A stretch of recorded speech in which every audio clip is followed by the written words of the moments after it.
मुझे बचाओ, मुझे बचाओ, किसी ने मुझे तीर मार दिया है। धर्मपुर नामक एक राज्य में राजा सत्यकेतु राज किया करते थे। वह न्यायप्रिय व धर्मात्मा शासक थे। उनके राज्य में किसी प्रकार का कोई संकट नहीं था। प्रजा उनसे हमेशा प्रसन्न रहती थी। राजा का एक मंत्री था, उसका नाम विनोद था। विनोद दरअसल बहुत ही लालची था। वह हमेशा अपने मंत्री होने का बहुत फायदा उठाता था। हटो हटो, मंत्री जी आए हैं। आइए मंत्री जी, लीजिए पधारिए। इस बार तुम्हारी फसलें बहुत अच्छी हुई है। एक काम करो, इसमें से कुछ बोरी फसल मेरे घर भिजवा दो। ये आप क्या कह रहे हैं मंत्री जी? मैं पहले से ही बहुत गरीब हूँ। मेरा इतना बड़ा परिवार है। अगर मैं आपको अनाज भिजवा दूंगा तो मेरा परिवार क्या करेगा? तुम मंत्री को मना कर रहे हो। तुम्हें पता नहीं मैं कौन हूँ? मैं तुम्हें कुछ ही समय में जेल भिजवा सकता हूँ। तभी किसान की पत्नी घर से बाहर आती है। नहीं, नहीं नहीं मंत्री जी, क्षमा कर दीजिए।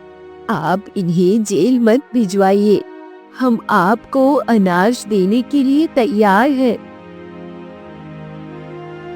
ये तुम क्या कह रही हो? अगर हम इन्हें अनाज दे देंगे तो फिर हमारा क्या होगा? हम क्या खाएंगे? इस प्रकार किसान और उसकी पत्नी मंत्री से डर जाते हैं और अनाज की बोरियां उसके घर भिजवा देते हैं। वहाँ पर किसान का बेटा विजय आ जाता है।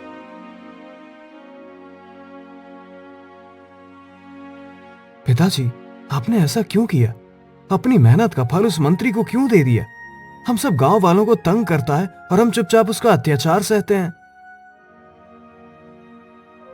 बेटा, बेटा हम गरीब लोग हैं। वह मंत्री हमें जेल भेज सकता है। इस डर से हम सब गांव वाले वही करते हैं जो वह कहता है। माँ, हमारे राजा बहुत अच्छे हैं। हम सबको मिलकर राजा के पास चलना चाहिए और मंत्री की शिकायत करनी चाहिए। निश्चित ही हमें इस समस्या का हल मिल जाएगा। खबरदार जो हो, तुमने ऐसा कुछ भी किया। तुम्हें पता नहीं है, अगर कोई महल में शिकायत लेकर जाता है तो सबसे पहले मंत्री ही उनकी शिकायत को सुनता है। इस मंत्री को सबक सिखाना पड़ेगा। बड़े पद पर होकर वो इस प्रकार की बेईमानी नहीं कर सकता।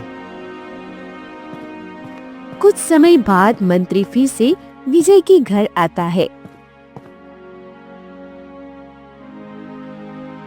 सुना है तुम्हारी सब्जियों की फसल बहुत अच्छी हुई है। एक काम करो, अपनी सारी सब्जियां मेरे घर भिजवा दो। यह सुनते ही किसान और उसकी पत्नी हाथ जोड़ लेते हैं। उधर विजय सारी सड़ी हुई सब्जियों को मंत्री के घर भिजवा देता है। उसमें से कुछ भी काम लायक नहीं होता है। बेटा, न जाने कब इस मंत्री से हमें छुटकारा मिलेगा। पहले ये हमारी फसलें ले जाता था और अब सब्जियां भी लेकर जा रहा है। आप चिंता मत करो पिताजी, मैंने उसे सड़ी हुई सब्जियां दे दी है। अच्छी सब्जियां तो अभी भी हमारे घर पर है। मंत्री घर जाकर जब सब्जियों का बोरा खोलता है तो वह देखता है कि बोरे में सारी सड़ी हुई सब्जियां हैं। मंत्री तुरंत विजय के घर आता है। विजय बाहर ही बैठा होता है।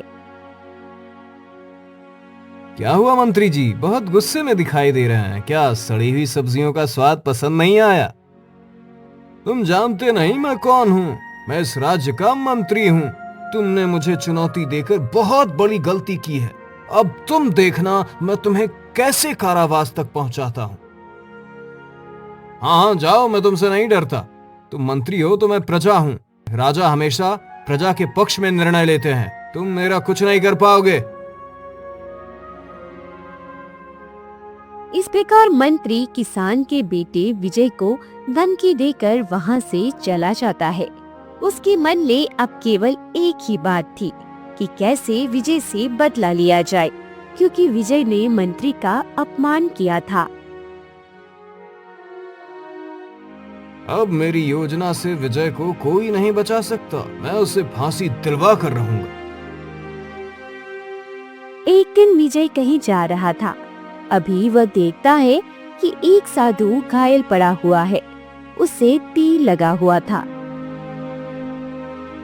मुझे बचाओ, मुझे बचाओ, किसी ने मुझे तीर मार दिया है, मुझे बहुत दर्द हो रहा है।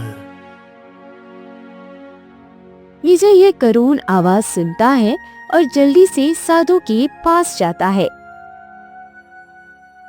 साधु महात्मा, आपकी ये हालत किसने की है? मुझे बताइए, मैं आपका तीर निकाल देता हूँ। अब घबराइए मत। विजय जैसे ही साधु को लगी हुई तीर निकालने लगता है, साधु मर जाते हैं और तभी मंत्री राजा और कुछ सैनिकों के साथ वहां पर पहुंच जाते हैं। ये देखिए महाराज, यही वो दुष्ट है, इसने ही साधु महात्मा की हत्या की है। कठोर से कठोर दंड मिलना चाहिए ताकि फिर कोई आपके राज्य में हत्या जैसा अपराध न कर सके।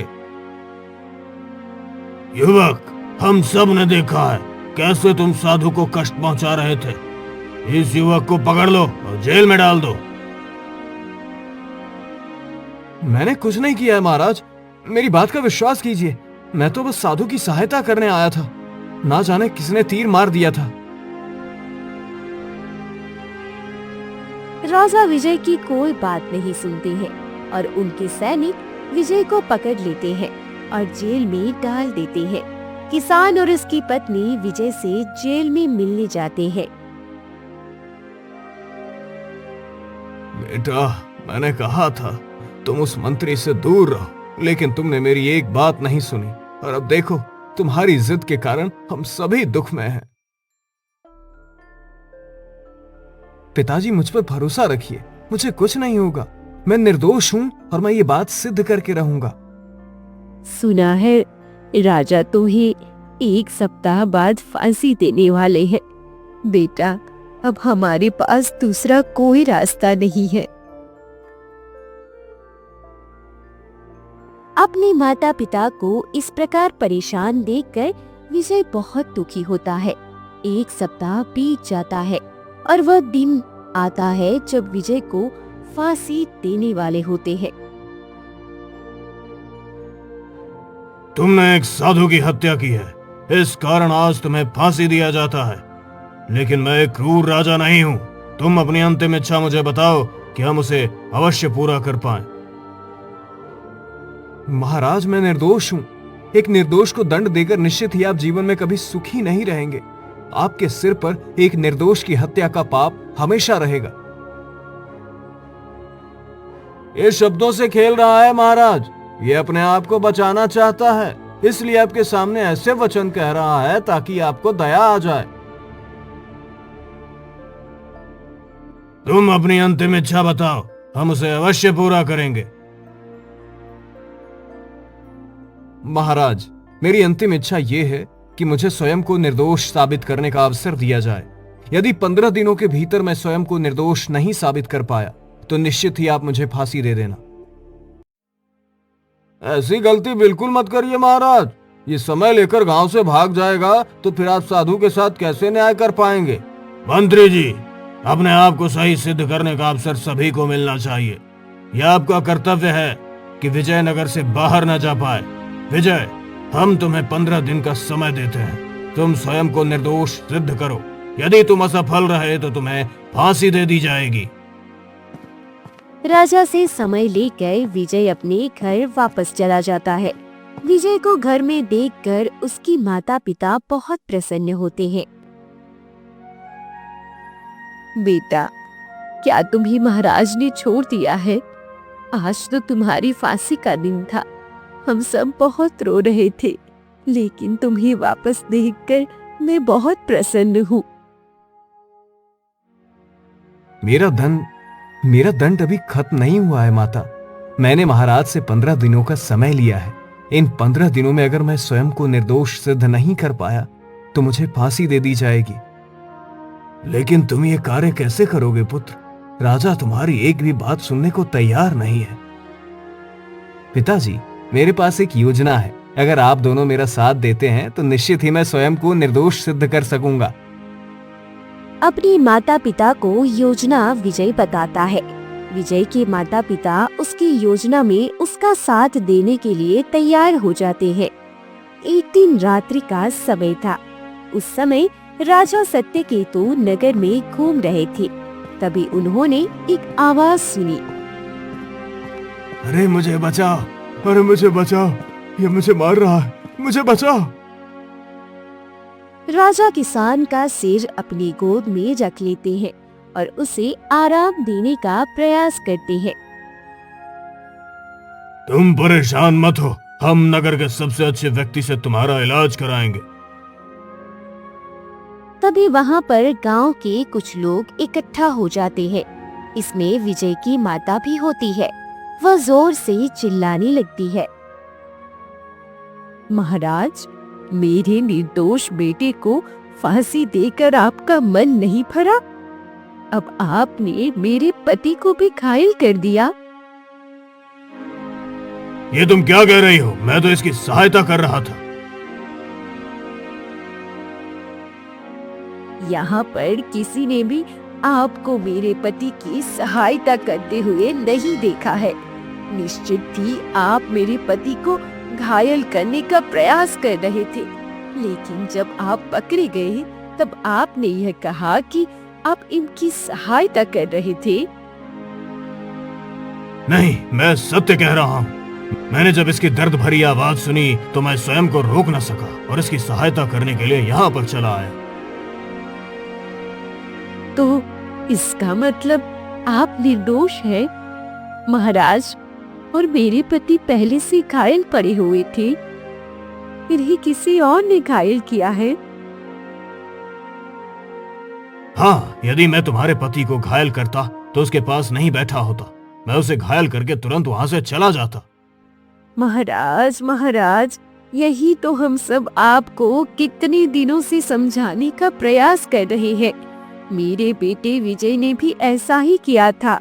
जब उसने साधु की पुकार सुनी तो वह उनके पास सहायता के लिए चला गया और सबको लगा कि उसने साधु को घायल किया है, लेकिन ये सच नहीं है। इसका मतलब असली दोषी व्यक्ति विजय नहीं है। तब तक विजय वहाँ पर आता है। नहीं महाराज, मैं दोषी नहीं हूँ। मैं पूरी तरह से निर्दोष हूँ। आपने मेरी कोई बात नहीं सुनी और मुझे फांसी पर चढ़ाने का आदेश दे दिया। लेकिन फांसी पर चढ़ने से पहले मैं स्वयं को निर्दोष सिद्ध करना चाहता था।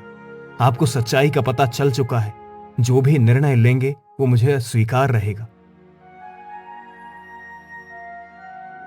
तो फिर तुम ही बताओ, असली दोषी कौन है और साधु को किसने घायल किया? विजय महाराज को उनके मंत्री की पूरी सच्चाई बताता है। सच्चाई जानकर राजा के पैरों तले जमीन खिसक जाती है। अगले दिन राज दरबार में सभी उपस्थित होते हैं। मैंने पूर्व में जो निर्णय लिया था कि फांसी की सजा दी जाएगी, मैं अभी भी उस निर्णय पर अड़िग हूँ।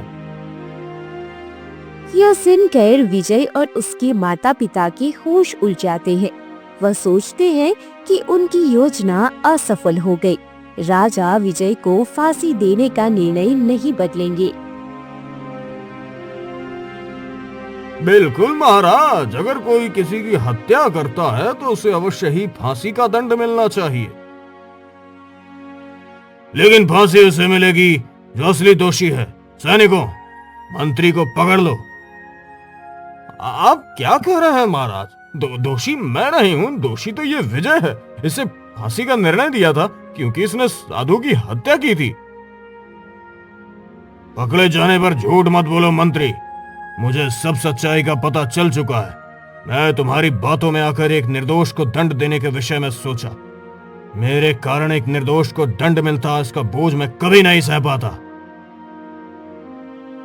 इस प्रकार मंत्री को उसकी कुटिल चालों के कारण और साधु की हत्या के आरोप में फांसी दे दी गई। विजय की बुद्धिमानी और सच्चाई की प्रशंसा करते हुए राजा ने उसे अपना मंत्री बना लिया।